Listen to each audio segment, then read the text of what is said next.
Assalamualaikum warahmatullahi wabarakatuh. Perkenalkan, nama saya Al-Fatur Rahman dengan NIM 140 1422 490 dari Rombel J. Baik, jawaban nomor 1. Jika kelak saya menjadi guru di sekolah dasar, saya akan berkeinginan untuk berada di sekolah inklusi yang terdiri dari peserta didik normal dan peserta didik berkebutuhan khusus. Saya percaya bahwa meskipun mengelola kelas inklusi akan menghadirkan tantangan tersendiri, manfaat jangka panjang bagi perkembangan sosial, emosional, dan bahkan akademik semua peserta didik jauh lebih besar. Tantangan seperti perbedaan tingkat kemampuan belajar, kebutuhan individual yang beragam, dan potensi kurangnya sumber daya dapat diatasi dengan 1. Latihan dan pengembangan profesi guru. Yang kedua, kurikulum yang efektif, fleksibel, dan adaptif. Yang ketiga, sumber daya yang memenuhi.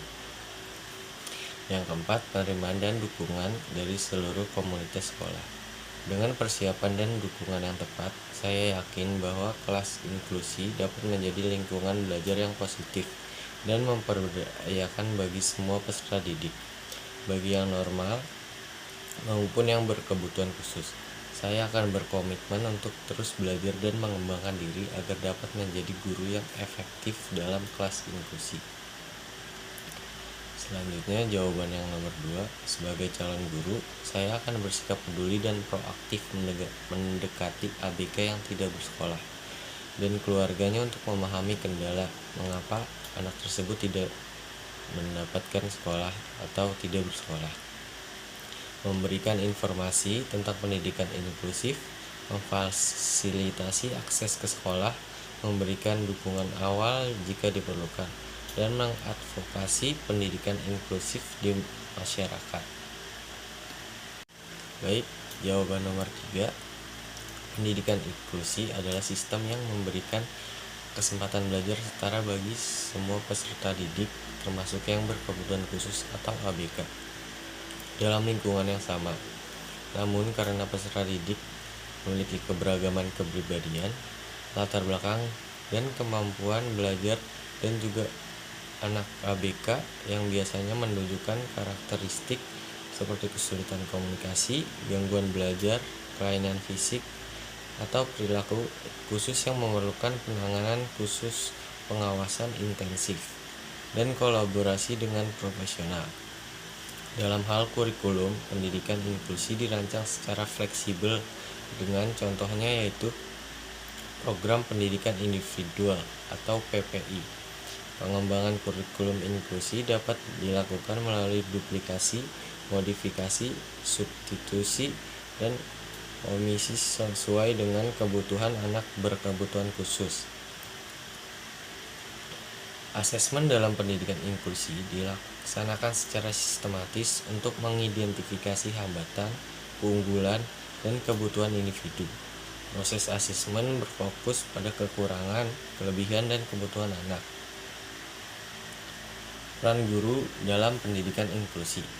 Peran guru dalam pendidikan inklusi dapat dikategorikan menjadi 2 peran utama. Yang pertama itu pendidikan pedagogi, yaitu memberikan instruksi mengenai cara mengerjakan tugas, menyampaikan konten pelajaran, dan mengelola perilaku siswa disabilitas. Yang kedua, peran non-pedagogik. Yang pertama itu menjadi penghubung antar siswa, guru kelas, dan orang tua. Yang kedua, mengelola dokumen terkait pengembangan siswa. Dalam hal ini, implementasi pendidikan inklusi menghadapi beberapa tantangan seperti keterbatasan pengetahuan dan keterampilan guru, minimnya sarana prasarana pendukung, serta kurangnya dukungan eksternal. Kesiapan sekolah dan tenaga pendidik dipengaruhi oleh kompetensi guru, ketersediaan pelatihan, dan pengembangan profesional.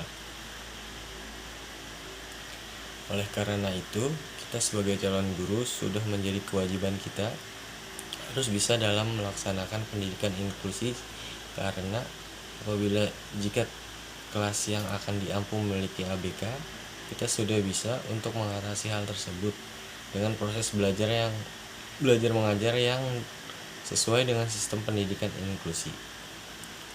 Jadi peserta didik dapat memperoleh pendidikan berkualitas sesuai kebutuhan. Sekian jawaban dari saya. Assalamualaikum warahmatullahi wabarakatuh.